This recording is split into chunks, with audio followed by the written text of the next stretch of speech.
ويقول لي اخويا الضفدع، وهذه هي الطبيعه ديالي ما قدرتش. كاين واحد القصه خطيره ديال الضفدع والعقرب. كانوا حدا واحد النهر، والعقرب قال الضفدع راه نركب فوق دارك. وصلني الضفه الاخرى قال لي الضفدع اخويا راه نركبك ولكن انا تقرصني غنموت. ويقول لي لا صاحبي، على قرصتك انايا غادي نغرقوا كاملين، علاش غندير انا؟ راه باغي ندوز ديك الجهه الاخرى ومسلكانيش.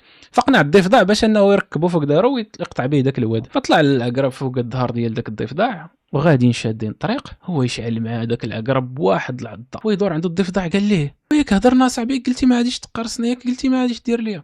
ويقول لي اخويا الضفدع، وهذه هي الطبيعه ديالي ما قدرتش. راه هاد الدراري راه ما يمكنش تفوت الطبيعه ديال شي حاجه، ما يمكنش. راه تايجر هاز سترايبس، راه ما يمكنش يطلع لك الدم حيت النمر مخطط، ما يمكنش يطلع لك الدم عقرب عضاتك.